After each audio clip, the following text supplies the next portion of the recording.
देखिए, चुनाव का समय है। सत्ता पक्ष विपक्ष अपनी अपनी बातों को रखेगा। इस बात में कहीं कोई दो राय नहीं है कि जिस तरीके से बिहार में प्रधानमंत्री जी के तीसरी बार प्रधानमंत्री पद की शपथ लेने के बाद एक के बाद एक विकास की बड़ी परियोजनाओं को धरातल पर उतारा गया है, जिसमें सिर्फ शिलान्यास ही नहीं, उद्घाटन भी उसमें शामिल है।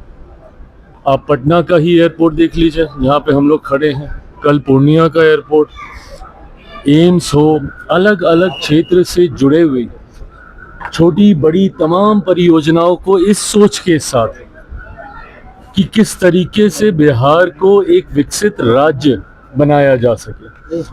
अब ऐसे में अगर विपक्ष को ये सारी बातें नहीं दिखती और उनको सिर्फ भ्रमित करने वाले मुद्दों को ही जनता के बीच लेकर जाना है, एसआईआर का मुद्दा हो, संविधान का हो, यही सारी बातों को अगर उनको जनता के बीच लेकर जाकर उन्हें भ्रमित करने का ही कार्य करना है, तो ये विपक्ष की सोच हो सकती है।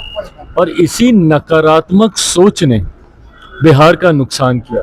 बहरहाल एनडीए के तमाम दल एक सकारात्मक सोच के साथ बिहार को विकसित राज्य बनाने के लक्ष्य के साथ हम लोग आगे बढ़ रहे हैं। अब जिसको जो कहना है वो कहे।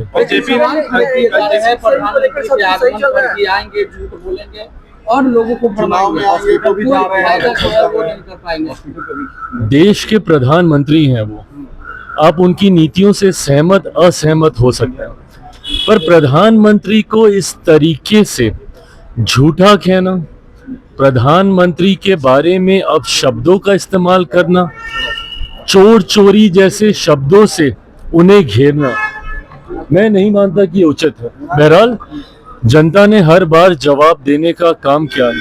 जब जब प्रधानमंत्री जी के ऊपर इस तरीके के अपशब्दों का इस्तेमाल किया गया, तब तब जनता ने विपक्ष को जवाब देने का काम किया। और आज तो पुनः हम लोग चुनाव की दहलीज पर मौजूद हैं।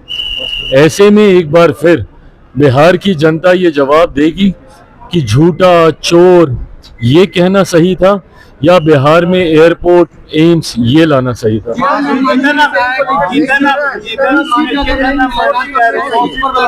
रहे हैं कि 20 सीट नहीं मिला तो 100 सीटों पर जाएंगे, क्या चाहिए? कुछ नहीं, अपनी पोजीशनिंग जरूर वो कर रहे होंगे, पर हकीकत है कि अभी चर्चाओं की शुरुआत नहीं हुई। लंबा समय हम लोग उपराष्ट्रपति जी, नए उपराष्ट्रपति जी के चुनाव में हम लोग व्यस्त थे। अब जबकि नए उपराष्ट्रपति जी ने शपथ ग्रहण करके अपना कार्यालय और अपना कार्यभार संभाल लिया है, मैं मानता हूं कि अब औपचारिक तौर पर जल्द चुनाव को लेकर, सीटों के बंटवारे, सीटों के चयन को लेकर अब चर्चा की शुरुआत शुरू होगी। ऐसे में मुझे लगता है कि इन एंटिसिपेशन ये कहना कि ये मिलेगा तो ये करेंगे, ये मिलेगा वो करेंगे, ये वो अपनी पोजीशनिंग के हिसाब से कर रहे हैं। अधिकार यात्रा के बाद तेजस्वी यादव अधिकार यात्रा पर जा रहे हैं, जहानाबाद से उनकी यात्रा की शुरुआत होगी, आप कैसे देखते हैं? शुभकामनाएं। बस इतना ध्यान रखें कि फिर किसी की माँ बहन को उनकी यात्रा में गाली ना दी।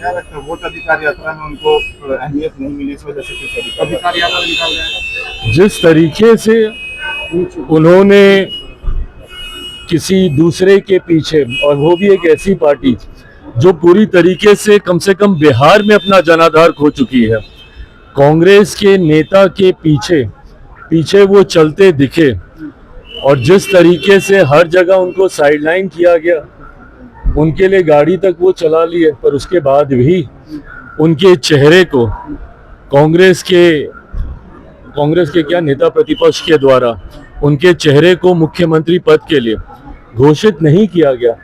संभवतः ये कारण हो सकता है कि अब वो पुनः एक बार फिर अपना वर्चस्व दिखाने के लिए या अपनी पोजीशनिंग के लिए एक और यात्रा पे निकल। भारत पाकिस्तान का मैच हो रहा है एशिया कप में, और लेकिन लगातार विधानसभा का चुनाव कर सकते हैं, वोट कर रहे हैं। भाई ये सारी बातें पहले पार्टी के भीतर एक बार चर्चा हो जाए, क्यों नहीं लड़ सकते भैया? अगर राष्ट्रीय अध्यक्ष के बारे में चर्चा हो सकती है तो पार्टी के पाकिस्तान के बीच एशिया कप का मैच चल रहा है आज, और लेकिन सवाल खड़े किए जा रहे हैं कि पहलगाम की घटना हुई और उसके बाद भारत मैच खेल रहा है पाकिस्तान से, कैसे देखते हैं आप?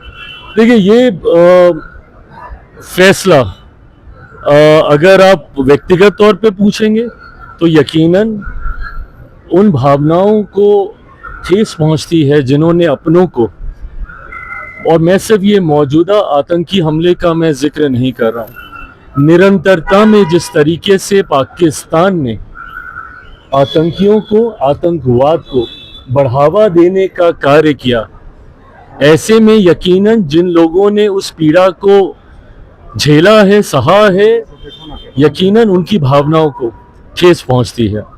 परंतु गतवा खेल भावना की सोच के साथ ये फैसला लिया गया होगा, मैं ये मानता हूं। इस फैसले में मैं, मेरी पार्टी, हम लोग शामिल नहीं थे, तो मैं अधिकृत तौर पे नहीं कह सकता, पर ये कहा जाता है कि खेल भावना, स्पोर्ट्समैन स्पिरिट जिसे कहते हैं, वो इन तमाम चीज़ों से उठकर होती है। उस भावना को भी ध्यान में रखना चाहिए।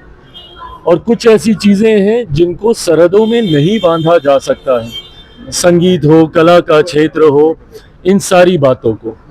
पर हाँ, अगर ऐसे में किसी भी भारतीय की भावना आहत होती है, उसको ठेस पहुंचती है, तो यकीनन इस खेल से जुड़े हुए नीति निर्माताओं को उस भावना का भी ध्यान जरूर रखना चाहिए। आप लोग सीटों को लेकर बातचीत कर रहे हैं कि सब सीटों पर लड़िएगा आप लोग? कोई ऐसा नया जवाब नहीं है जो मैं आपको इस सवाल का दूंगा। जब बातें होंगी, जो फैसला होगा वो आपके सामने सबसे पहले आएगा।